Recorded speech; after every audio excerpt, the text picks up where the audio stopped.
dituliskan di kolom chat dengan disertai tujuan pembicara siapa, begitu ya, dan pertanyaannya apa. Bapak Ibu juga boleh raise hand, nanti ketika ada kesempatan akan kami persilahkan. Baik, silakan Pak Dr. Ihsan untuk menyampaikan. Baik, makasih banyak Mbak Yani. Ya baik, saya mencoba memulai diskusi dengan membuka Undang-Undang Nomor 3 2002 terkait dengan Ibu Kota Negara. Jadi seperti yang kita ketahui bahwa Ibu Kota Nusantara adalah satuan pemerintahan. Jadi dia merupakan satuan setingkat provinsi yang tempat kedudukannya di Ibu Kota Negara sebagaimana yang diatur dengan undang-undang ini. Saya coba membuka dengan pasal ini.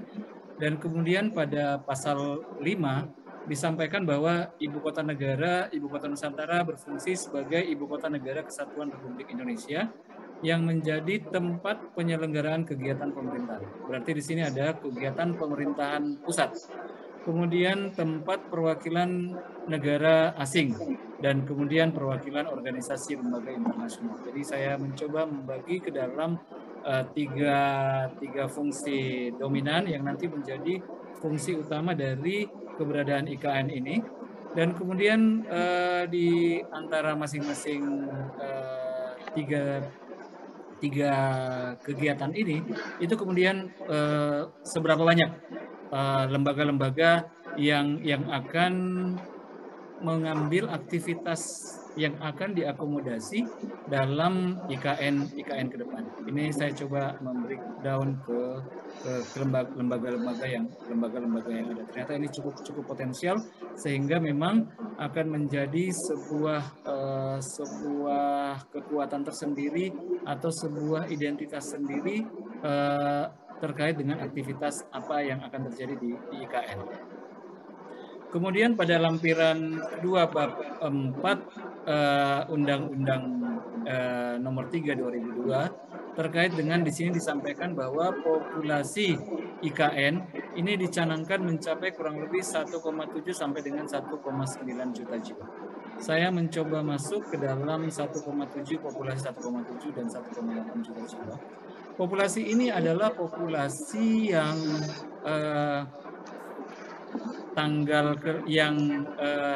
KTP-nya tidak berasal dari Ibu Kota Negara.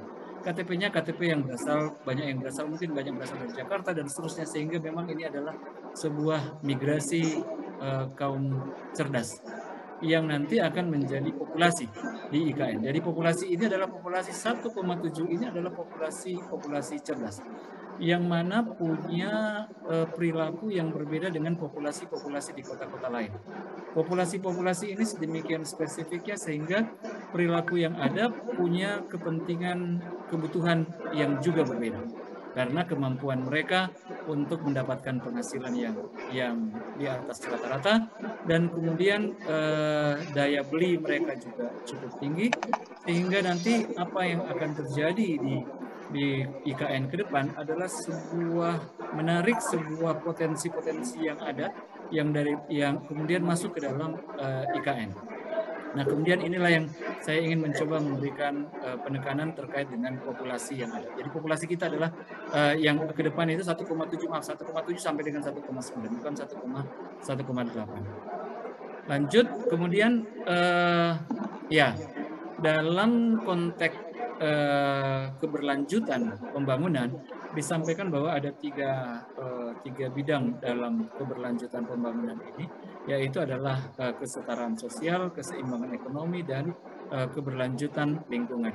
Saya melihat sesi ini, saya tidak melihat hanya kepada bagaimana pembangunan ke depan, tapi juga bagaimana penyelenggaraan atau pengelolaan IKN ke depan. Karena keberadaan IKN ke depan dengan populasi yang berbeda tentunya akan menarik komoditas-komoditas tertentu yang spesifik yang sedikit lebih baik, itu kemudian akan bergerak menuju ke IKN. Berarti saya tidak melihatnya dalam konteks sesi ini, sekali lagi saya tidak melihatnya dalam konteks bagaimana ketika membangun IKN, tapi bagaimana ketika penyelenggaraan ke depan keberadaan IKN ini ketergantungan dengan wilayah lain yang ada di sekitarnya. Sehingga di gambaran ini saya mencoba melihat secara radius 400 km dari jarak yang ada, ternyata memang IKN ini menyentuh Makassar, menyentuh Mamuju, menyentuh Sulawesi Tengah, Sulawesi Palu, Toli-Toli, Bulungan dengan Sulawesi Kaltara, kemudian Kalimantan Timur, Kalimantan Tengah, dan kemudian Kalimantan Selatan. Jadi saya melihatnya dalam skop ruang lingkup ini.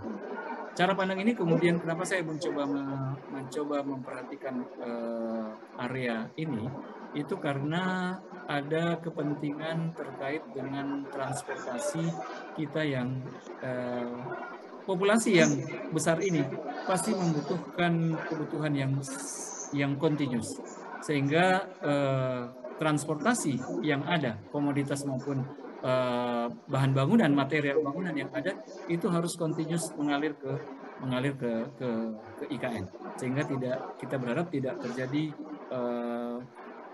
aliran yang terputus karena jarak. Sehingga tadi saya coba melihatnya dalam konteks jarak. Sekalian mungkin penekanannya juga kepada konteks bagaimana menekan emisi karbon karena transportasi. Kemudian saya coba melihatnya kalau kita ingin membangun IKN. Tadi karena aktivitasnya besar, ada pusat pemerintahan, ada perwakilan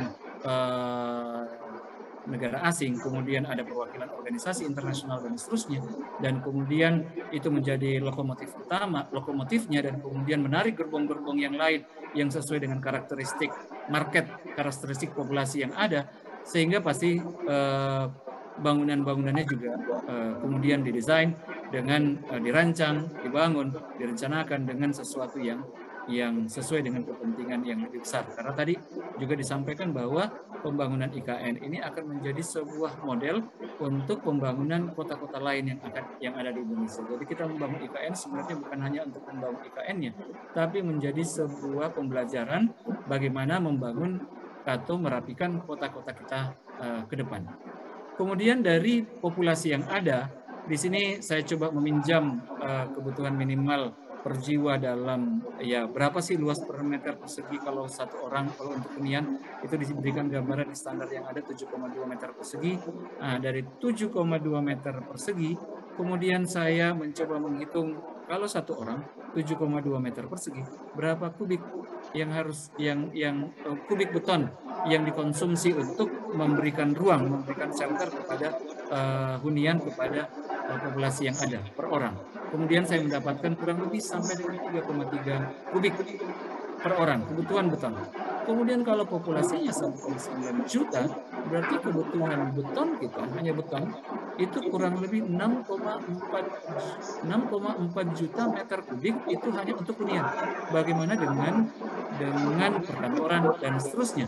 Kalau kita gandakan perkantoran dengan kemudian mungkin dia sampai dapat 12 juta, kemudian fungsi-fungsi yang lain berapa, dan seterusnya, sehingga kebutuhan material konstruksi yang ada di IKN itu sangat besar. Ya, seperti yang diberikan gambaran tadi, bagaimana keberlanjutannya dengan keberadaan wilayah lain yang ada di sekitar. Jadi kebutuhan, jadi kita juga, saya juga mencoba melihat kalau 1 meter kubik beton itu berapa, sehingga nanti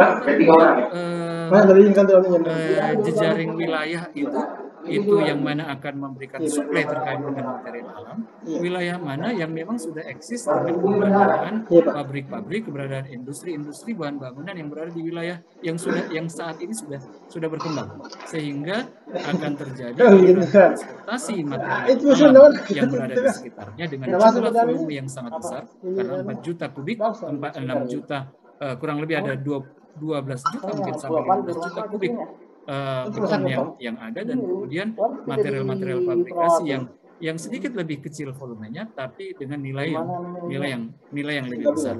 Nah, ini kemudian akan mengalir memberikan aliran transportasi material dari wilayah-wilayah yang dekat, dan kemudian material pabrik yang lahir dari industri yang eksis di wilayah Jawa dan Sumatera. Baru tanya ulang kembali katanya. Kemudian berikutnya saya coba melihat terkait dengan material alam yang dibutuhkan untuk sebuah bahan bangunan. Kemudian di wilayah Sulawesi Tengah, di wilayah Sulawesi Barat dan di wilayah Sulawesi Selatan itu kita punya potensi granit, kita punya potensi andesit, kita punya potensi basalt, kita punya potensi gneis, batu gamping, terakit dan lain-lain. Nanti mungkin Pak Widodo mungkin yang akan memberikan informasi yang lebih luas. Nah, dengan gambaran yang seperti ada ini berarti kebutuhan kita ini akan mengalir sejumlah material-material yang berada dari Pulau Sulawesi, yang ada di Sulawesi Tengah, Sulawesi Barat dan Sulawesi Selatan itu mengalir ke IKN. Karena wilayah lain itu Kalimantan tidak mempunyai potensi material ini. Jadi ada potensi material, tapi wilayahnya sangat jauh, sehingga butuh transportasi material melalui darat itu masuk ke IKN. Berarti dia akan melintas sejumlah kabupaten kota yang ada di wilayah Kalimantan Selatan, Kalimantan Barat, kemudian masuk ke Kalimantan Timur. Kemudian kalau yang dari Sulawesi Tengah, Sulawesi Barat, dan Sulawesi Selatan itu melalui pelabuhan-pelabuhan yang ada, kemudian atau pelabuhan material yang baru, itu kemudian mengakses langsung masuk ke ibu kota. Berarti dampak yang ditimbulkan ketika berada di material bahan bangunan yang ada di wilayah Sulawesi jauh lebih ringan karena dia tidak melintas wilayah daratan yang ada. Dan kemudian hampir sebagian besar wilayah-wilayah ini berada pada wilayah-wilayah pesisir. Jadi Buol, Toli-Toli, Donggala, Palu, dan Sigi itu adalah wilayah-wilayah, semuanya adalah wilayah-wilayah pesisir yang dapat dengan mudah mengakses, dapat dengan mudah dibangun, merapat kapal-kapal tongkang yang kemudian membawa material-material untuk kebutuhan bahan bangunan di wilayah Sulawesi, di wilayah ibu kota negara. Jadi kurang lebih seperti ini. Kemudian ya itu tadi terkait dengan bahan bangunan. Saya coba ketika 1 tahun setelah pasca dibangun, kemudian periode pertama itu kemudian sudah berdatangan, apalagi berdatangan populasi untuk populasi yang pertama, tahap pertama datang, kemudian mereka butuh bahan bakar. Sementara kita belum siap, Kalimantan belum siap untuk memberikan suplai komoditas yang ada. Saat ini kawasan metropolitan yang ada di Sulawesi Selatan, yang ada di Kabupaten Rekang, itu tiap hari menyuplai sayur mayur masuk ke Balikpapan. Potensi sayur mayur yang ada di kawasan agropolitan yang ada di Sulawesi Selatan ini mengalir melalui pelabuhan Majene dan kemudian dia merapat di Balikpapan. Sayur kol yang besarnya seukuran bola ketika berada di pusat sayur mayur di Nrekang, itu kemudian ketika sampai di Balikpapan itu sayur kolnya itu tidak lagi seukuran bola, tapi sebagian besar setengahnya itu sudah rusak. Nah, kemudian berarti nanti ke depan potensi-potensi ini ketika terjadi transportasi bahan makanan, komoditas yang mengalir ke IKN ke depan, ini merupakan juga harus disikapi dengan menyediakan transportasi yang memang mampu memberikan menjaga kesegaran sayur mayur yang berasal dari kawasan-kawasan yang sudah ada. Kenapa kita harus concern kepada wilayah keberadaan yang ada di Pulau Sulawesi yang sudah terbentuk, sehingga supaya keberadaan IKN ke depan itu memberikan pertumbuhan yang signifikan. Jadi IKN-nya besar, kemudian wilayah-wilayah pesisir yang ada di wilayah Pulau Sulawesi itu juga mendapatkan dampak yang cukup signifikan dengan keberadaan IKN. Transportasi material yang mengalir dan kemudian komoditas dan seterusnya itu juga akan menjadi sebuah pergerakan tiap hari. Kapal-kapal tongkang yang akan melintas dari timur ke barat dan seterusnya timur barat, pergerakan timur barat yang saat ini belum terjadi pergerakan yang cukup signifikan. Nah, ini kalau sudah terjadi pembangunan sudah mulai dilakukan, berarti kita membutuhkan tadi 6 juta kubik untuk material bahan bangunan khusus untuk pembangunan perumahan. Itu kalau 6 juta, 1 meter kubik bahan bangunan itu setara dengan 2 ton. Maaf, 1 kubik beton itu setara dengan berat 2 ton. Berarti kalau kapal-kapal tongkang kita yang 6.000 ton, berarti seberapa banyak aliran pergerakan yang akan melintas dari timur, dari daratan Sulawesi menuju ke daratan Kalimantan. Intensitasnya pasti akan sangat tinggi. Kemudian ketika intensitas pasti akan sangat tinggi, kemudian transportasi kita ke depan juga itu, kalau kita melihat Alki 2 ini yang cukup signifikan pergerakan dari wilayah selatan, dari Australia menuju ke Pasifik, dan Jepang dan Amerika dan seterusnya, itu melintas di Alki 2, berarti ini juga lalu lintas kita akan sangat ramai di Selat Makassar. Akan sangat ramai di Selat Makassar, berarti di Selat Makassar ini akan banyak potensi-potensi pertumbuhan di wilayah pesisir akan semakin ramai karena akan dibutuhkan persinggahan-persinggahan untuk perbaikan kapal dan seterusnya. Itu akan mungkin menjadi sebuah turunan dari pertumbuhan IKN. Saya berikan gambaran, kita punya, ini ada di sebelah kanan ini di wilayah pendukung di wilayah Sulawesi. Ini ada gambaran wilayah yang bukit. Kalau bukit ini kemudian kita pindahkan untuk membangun di wilayah IKN, berarti terjadi perubahan land cover, tutupan lahan. Terjadi peringatan tutupan lahan, berarti pada suatu saat bukit yang ada di Palu, bukit yang ada di Sigi akan hilang dan kemudian akan menjadi hamparan, dan kemudian ketika hamparan terjadi maka akan menjadi kawasan, mungkin akan berubah menjadi kawasan perkotaan. Berarti ini juga harus disikapi dengan rencana tata ruang wilayah-wilayah yang ada di setiap provinsi, karena ini akan berdampak kepada, secara signifikan akan berdampak kepada perubahan bentang alam. Yang tadinya bukit batu, bukit pasir, yang kemudian karena kebutuhan pasir yang sangat besar di wilayah Kalimantan, di wilayah IKN, sehingga bukit itu dipotong, dan kemudian apa rencana ke depan pasca bukit ini dipotong. Ini juga menjadi pertimbangan kita. Jadi diskusi saya hanya mengawal diskusi materi ini dengan melihat potensi yang ada, pasti akan terjadi peningkatan intensitas, perubahan guna lahan, land cover, tutupan lahan di wilayah Pulau Sulawesi, karena sebagian besar material bahan galian C-nya itu akan bergerak melalui tongkang-tongkang yang akan dibawa menuju ke wilayah ibu kota negara. Berarti pada suatu saat wilayah ini akan rata, dan kemudian ketika dia rata, apa yang akan terjadi? Gagasannya adalah tambang-tambang seperti ini, masyarakat lokal yang sudah bekerja pada area-area ini tetap akan dilibatkan, tetap akan diperhitungkan dalam sebuah proses pembangunan yang besar di kawasan ibu kota negara. Ya, kurang lebih seperti itu isu yang saya lepas, dan kemudian saya silakan Pak Widodo untuk melanjutkan. Terima kasih banyak Pak Ihsan, ini mantap sekali Pak, sangat informatif dan sangat jelas tadi yang disampaikan. Langsung saja ke pembicara yang kedua, silakan Pak Widodo.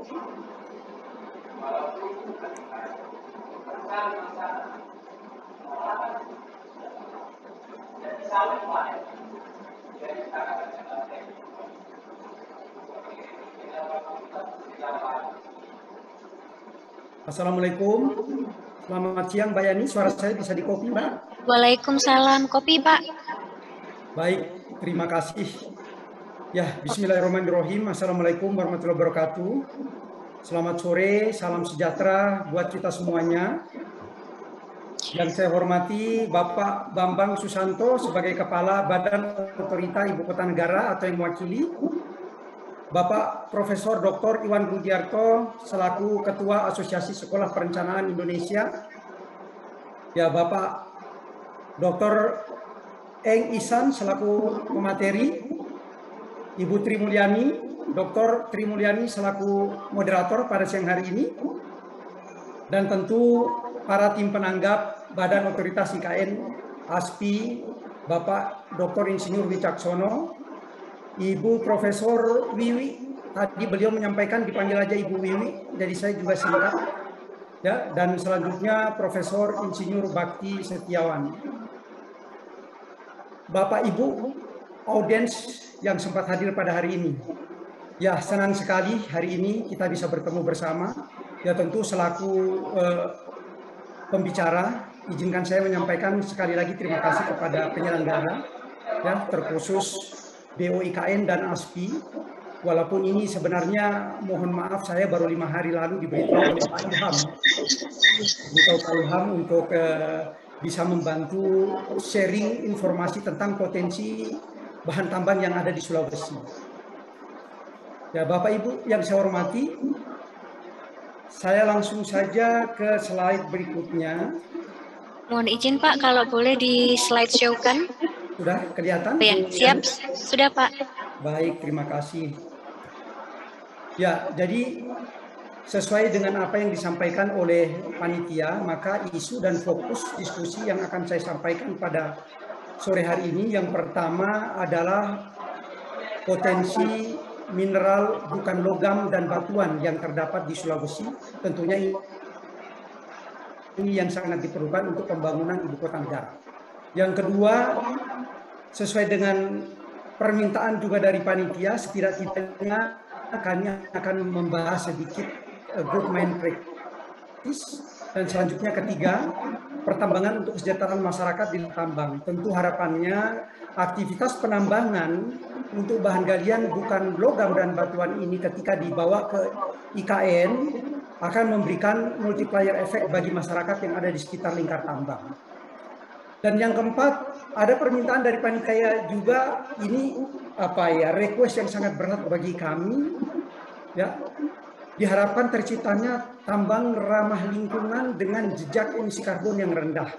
Tetapi ya tentu akan menjadi bahan diskusi kita nantinya. Dan yang terakhir, ada yang namanya reklamasi dan pasca tambang. Itu kira-kira Bapak Ibu yang saya hormati, fokus isu diskusi kita di sore hari ini untuk sesi saya. Tadi Pak Dr. Ihsan sudah banyak menyampaikan, ya, potensi-potensi yang memungkinkan untuk dimanfaatkan bagi ibu kota negara, potensi yang ada di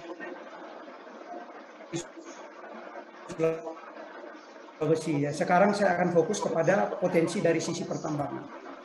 Nah, sebelum saya memulai dengan latar belakang, izinkan saya sedikit menyampaikan iklan barangkali. Jadi kalau kita lihat Mbak Yani, ya, pembangunan IKN akan segera dimulai, ya, maka negara memerlukan bahan tambang untuk pembangunan. Hari ini saya ingin membuka wawasan, kita berdiskusi, karena banyak masyarakat yang selalu mengkambing hitamkan pertambangan itu merusak lingkungan. Ya, tentu ini perlu kita clearkan agar nanti memang kita punya persepsi yang sama, ya, bahwa pertambangan itu bukan merusak lingkungan tapi membangun kemakmuran bagi negara dan masyarakat. Nah, saya mengajak audiens Bapak Ibu semuanya hari ini, mari memberi aspirasi, pikiran dan gagasan bersama Koridor Sulawesi demi masa depan pembangunan ibu kota negara yang kita cintai. Nah, ini ilustrasi kebutuhan IKN. Bapak Ibu yang saya hormati, material apa saja yang dibutuhkan IKN yang berasal dari bahan tambang? Ya, tentu jawabannya sangat banyak. Ya, bangunan rumah itu membutuhkan batu, bata, genteng, semen, seperti yang sudah disampaikan oleh Pak Ihsan pada sesi sebelumnya tadi. Kemudian kalau kita melihatnya, kira-kira asal tambangnya dari mana?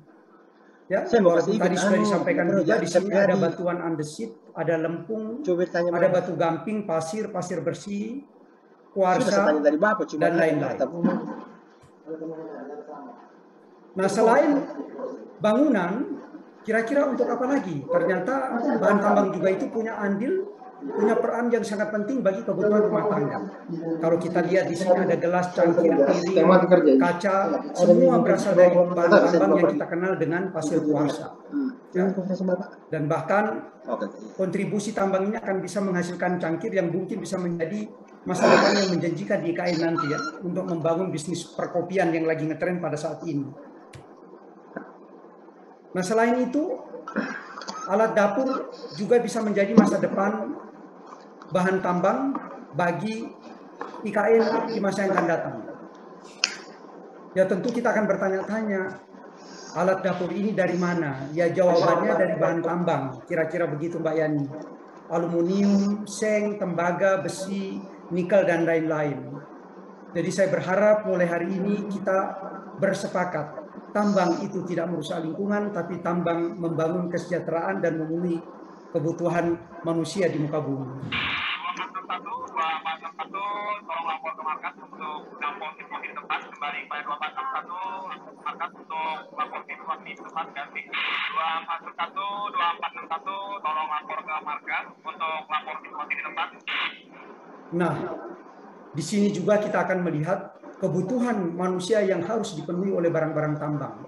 Alat elektronik, mobile, laptop yang kita gunakan, Zoom pada sore hari ini semuanya berasal dari bahan tambang ya. Sehingga kita bersepakat emas, perak, tembaga, timah, silikon, nikel, kadmium itu semuanya bahan-bahan tambang yang sangat dibutuhkan.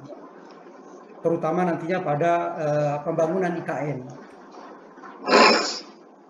Nah, tidak ketinggalan kebutuhan Mbak Yani dan ibu-ibu. Ya.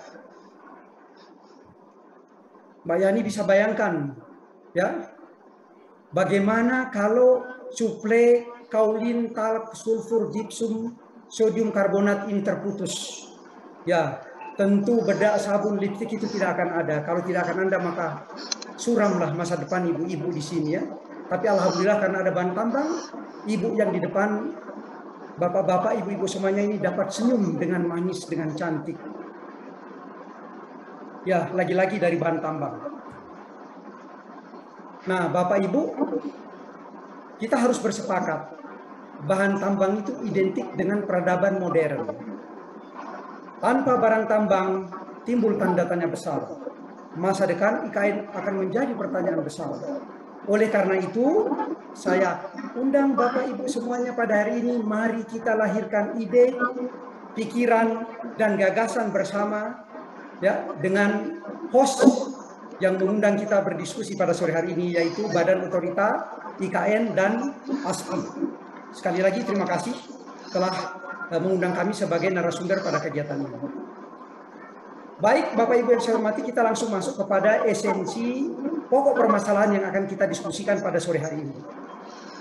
Nah, sebelum kita membahas lebih jauh potensi pertambangan yang ada di Sulawesi untuk memenuhi kebutuhan IKN di masa akan datang, ya izinkan saya mengajak Bapak Ibu untuk melihat sedikit tentang industri pertambangan di Indonesia. Jadi Bapak Ibu, industri pertambangan di Indonesia ini telah berlangsung sejak lama, sejak penjajahan Belanda hingga penjajahan Jepang. Ya. Namun undang-undangnya itu lahir pada tahun 1967 yang kita kenal dengan Ketentuan Pokok Pertambangan Nomor 11 1967. Di kala itu, kalau kita melihat yang nomor 1 ya, Undang-Undang Nomor 11 1967 itu memberikan kesempatan usaha dalam 3 bentuk. Yang pertama namanya kontrak karya, yang kedua namanya PKP 2B. Ini khusus untuk kontrak penambangan batu bara ya, dan yang ketiga kuasa pertambangan. Nah, ada perubahan yang signifikan peraturan perundang-undangan di masa lalu dengan masa sekarang. Di masa lalu di Undang-Undang 1167, kalau kita berbicara kontrak karya itu merupakan penanaman modal asing. Di mana pada saat itu betul-betul pihak Indonesia dalam posisi yang tidak strategis. Tiga roda masuk. Mengapa saya katakan demikian? Karena aturannya pada saat itu adalah di bawah naungan Mahkamah Internasional. Sehingga ketika ada masalah, semuanya harus dibawa ke Mahkamah Internasional. Ya misalnya dulu kalau kita berbicara kontrak karya itu diberikan hak khusus oleh pemerintah Yang pertama namanya lex spesialis, yang kedua namanya konjungsi. Harus tercover ini 2020 Lex spesialis artinya apa? Tercover mengalami dia juga toh. Saya bilang jangan bersabar. Sekali kontrak ditandatangani, maka pengusaha tambang itu diberikan izin mulai dari tahapan awal ya, dari eksplorasi sampai penjualan. Aku rohi bayar ini aja, sudah ini aja.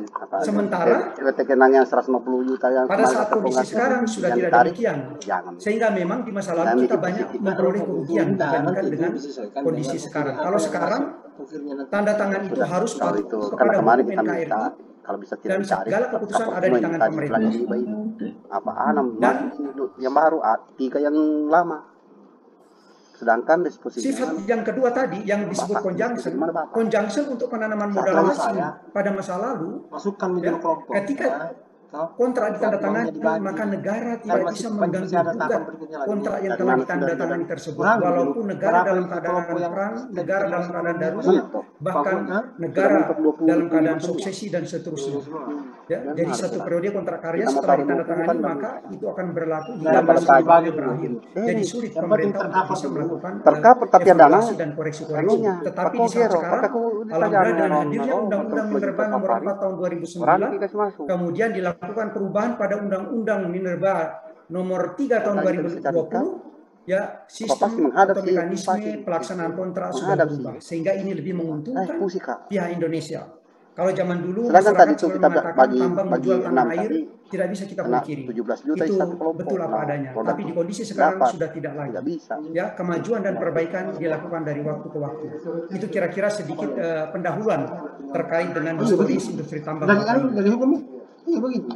Nah, selanjutnya kegiatan pertambangan yang ingin saya sampaikan, ya, tentu Bapak Ibu kalau melihat kebutuhan di IKN, ya, kebutuhan batu dan kebutuhan pasir untuk kebutuhan konstruksi atau pembangunan, kita melihatnya itu sepele dan mudah ketika akan diambil atau ditambang, ya, untuk digunakan sebagai kegiatan untuk membangun konstruksi dan sebagainya. Tetapi tidak demikian di dalam konsep tambang. Tahapannya itu cukup panjang. Yang pertama kita harus mulai dengan prospeksi, kemudian eksplorasi, development, 2023 exploitation, dilanjutkan dengan loading, hauling, dan penjualan atau selling pada saat ini. Jadi kalau di aturan Kementerian SDM Bapak Ibu, ketika kita mau menambang pasir atau batuan yang akan kita butuhkan untuk pembangunan IKN, itu memerlukan tahapan-tahapan yang cukup panjang. Semuanya mekanismenya sudah diatur menurut undang-undang. Oleh karena itu, saya ingin nanti sedikit memperkenalkan bagaimana proses perjalanan kita akan pada saat akan menambang. Dananya bisa berubah. Nah, untuk penggolongan dan pelaksanaan pengusahaan bahan galian sesuai Undang-Undang Nomor 11 Tahun 1967. Tapi kalau memang Bapak Ibu, masa lalu itu dibagi menjadi 3 kelompok. Golongan bahan galian strategis, golongan bahan galian vital, dan golongan bahan galian yang tidak termasuk golongan A dan B atau yang kita sebut dengan bahan galian golongan C. Jadi pada peraturan yang lama, undang-undang yang lama ada bahan galian golongan A, D, dan C. Namun di peraturan yang baru pada saat ini itu sudah berubah menjadi ada namanya pertambangan mineral dan pertambangan batu bara. Dan pertambangan mineral itu sendiri dibagi menjadi beberapa kelompok. Yang pertama pertambangan mineral radioaktif, kemudian mineral logam, kemudian bukan logam, dan juga saya cuma penyambung lidah ya, batuan. tidak ada juga kepentingan apa-apa. Karena kemarin kan dia sudah mengalami. Saya kira ini sama yang telah saya sampaikan, saya lanjutkan. Nah, itu tadi Bapak Ibu sedikit pendahuluan barangkali terkait dengan tambang. Karena saya yakin dan percaya Bapak Ibu banyak yang hadirin ini bukan merupakan komunitas yang berasal dari komunitas tambang, ya, sehingga kita harus menyatukan persepsi. Itu sedikit pengantar. Sekarang kita masuk ke permasalahan yang disampaikan atau diminta oleh panitia. Kami diminta untuk menyampaikan potensi-potensi yang ada di Sulawesi. Jadi ini Bapak Ibu, setelah kami berkoordinasi dengan SDN Sulawesi Barat, ya, ada beberapa potensi yang bisa menjadi peluang untuk dimanfaatkan pada saat IKN nantinya. Yang pertama adalah komoditas yang disebut dengan mica, juga input bisa itu. Ya. Kemudian gipsum, feldspar, lempung, granit. Bapak Ibu, datanya lengkap. Ini dari Kementerian SDM dengan status sumber daya ada terkira dan terkaya. Misalnya kalau kita lihat mica di sini ada 2.491.650 ton. Yang terpenting ada dulu meter kubik, ya. Sumber data ini diperoleh dari hasil pemetaan bahan galian yang dilakukan oleh beberapa perusahaan yang tentunya data-data hasil eksplorasi perusahaan itu akan menjadi database di setiap kemudian yang ada dinas ESDM provinsi. Di sebelahnya Kabupaten juga. Nah, sekarang komoditas lainnya yang tentu sangat dibutuhkan bagi IKN nanti ada itu yang masalah. Basalt, ada tufa, ada cyanide, ada trachyt, dan ada juga riolit. Apa ibarat tenangnya? Di mana kalau kita lihat di sini lokasinya sudah sangat jelas ya. Ada di desa Miring Tubi ya. Dan juga termasuk di kecamatan yang misalnya Binuang dan Tutar. Jadi Bapak Ibu, data ini bisa nanti dijadikan sebagai acuan untuk pembangunan IKN ke depan. Kami expose data yang real, yang berada di masing-masing kita bisa juga sampai ke melalui siapa ini orang ini. Toh? Nah, ini selanjutnya ada gabro, ada batu gamping, diorit, batu pasir, sirtu. Nah, itu tadi untuk yang ada di Sulawesi Barat. Nah, selanjutnya ini ada beberapa juga yang ada di Sulawesi Selatan, misalnya basalt porfiri, andesit, trachyt yang terdapat di daerah Lainungan ya, Kecamatan Pulu, Kabupaten Sidendeng Rapang, Sulawesi Selatan. Ini banyak sekali tumpukan-tumpukan batu gajah yang tidak memberikan manfaat yang berada di perkebunan, yang mungkin ke depan ini Bapak Ibu kalau kita tambang akan membantu para petani dalam melakukan penanaman ladang jagungnya. Kenapa batu ini menjadi penghambat? Ya, tetapi tentu nanti akan melalui tahapan-tahapan sesuai dengan mekanisme yang telah diatur oleh Kementerian SDM. Ya, ini juga kondisi lapangan di mana lokasi ini juga bisa dimanfaatkan sebagai peluang untuk memperoleh bahan tambang di masa yang akan datang. Nah, selanjutnya Bapak Ibu, ini kemarin saya baru dapat data ya dari Kementerian ESDM langsung Provinsi Sulawesi Tengah Sulteng ya. Nah, kalau ini adalah informasi yang betul-betul sudah valid pada saat ini Bapak Ibu, lengkap dengan status cadangannya, ya, lengkap dengan perusahaan-perusahaan yang sudah memperoleh IUP eksplorasi maupun IUP produksi yang ada di Sulawesi Tengah. Sangat lengkap dan ini bisa menjadi informasi bersama buat kita semuanya, ya, mulai dari wari, andesit, ya, dan material-material lainnya yang dibutuhkan dalam pembangunan IKN.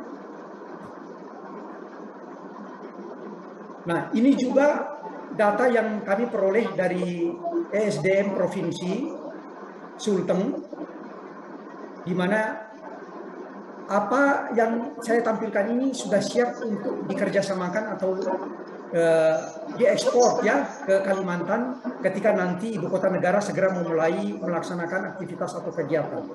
Karena status perusahaan-perusahaan ini sudah berstatus memegang IUP eksplorasi dan juga IUP operasi produksi, sehingga ini sudah menjadi data yang valid untuk bisa dimanfaatkan nantinya. Nah, ini ada beberapa patokan harga yang diberlakukan di Sulawesi Tengah, tapi tentunya kita tidak akan bahas di sini karena harga ini akan berfluktuasi, berubah-ubah setiap saat. Nah, ini juga Bapak Ibu informasi yang ada di Donggala. Datanya juga lengkap, ya, komprehensif. Berapa luasnya, kemudian status IUP lengkap seperti yang Bapak Ibu lihat pada tabel yang saya sajikan. Ya, karena jujur kalau kita berbicara informasi, tentunya data itu menjadi fokus utama yang harus kita utamakan. Ya, sudah ada banyak sekali perusahaan yang beraktivitas di Palu, di Donggala yang siap untuk membantu pembangunan ibu kota negara.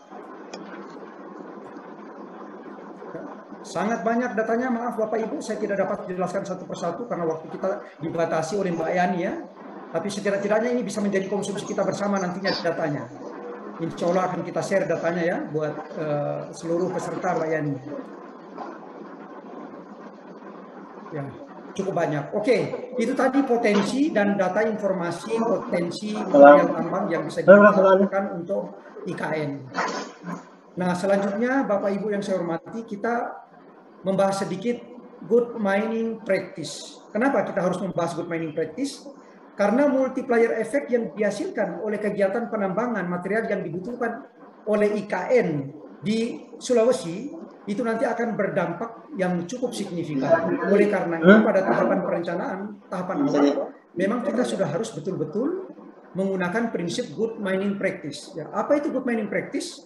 Good mining practice adalah kegiatan penambangan yang mentaati aturan, terencana dengan baik, menerapkan teknologi yang efektif dan efisien, melaksanakan konservasi bahan galian, mengendalikan dan memelihara fungsi lingkungan, menjamin keselamatan kerja, mengakomodir keinginan dan partisipasi masyarakat, menghasilkan nilai tambah. Kata kuncinya menghasilkan nilai tambah ini menjadi penting ya, yang menjadi cita-cita pemerintah pada saat ini. Semua komoditas tambang itu diwajibkan untuk melakukan peningkatan nilai tambah. Ya. Dan selanjutnya meningkatkan kemampuan dan kesejahteraan masyarakat serta menciptakan pembangunan yang berkelanjutan atau sustainable development. Ini saya kira yang menjadi core inti dari diskusi kita pada hari ini. Sustainable resources seperti judul yang disampaikan oleh panitia. Nah, sedikit saya menyampaikan karakteristik good mining practice. Good mining practice merupakan tuntutan global dalam dunia pertambangan. Tidak bisa kita hindari. Teknik pertambangan yang baik akan memberikan manfaat bagi keberlangsungan industri pertambangan. Tata cara penambangan yang menerapkan GMP akan memberikan dampak besar bagi industri pertambangan. Dengan diterapkannya GMP akan sangat membantu industri pertambangan menjadi berkelanjutan atau yang kita kenal dengan sustainable mining. Ya, Bapak Ibu yang saya hormati, ya, di poin kelima, manfaat yang diberikan oleh good mining practice akan dirasakan secara terus-menerus, secara kontinu sampai kapanpun. Ya, walaupun industri tambang itu selalu dikatakan non-renewable resources, wasting assets. Sekali ditambang akan habis sehingga tidak bisa kontinu. Tetapi dengan good mining practice, maka ini bisa continuous dan bisa berkelanjutan. Ya, sehingga nanti penambangan dapat dilaksanakan dengan aman, efektif, produktif, dengan kelestarian lingkungan yang selalu terjaga. Tentu harapannya dengan GMP ini, seluruh aspek terkait dengan aturan-aturan yang ditetapkan oleh pemerintah akan terakomodir. Dan berikutnya yang keenam, dengan menerapkan good mining practice, maka industri pertambangan akan fokus pada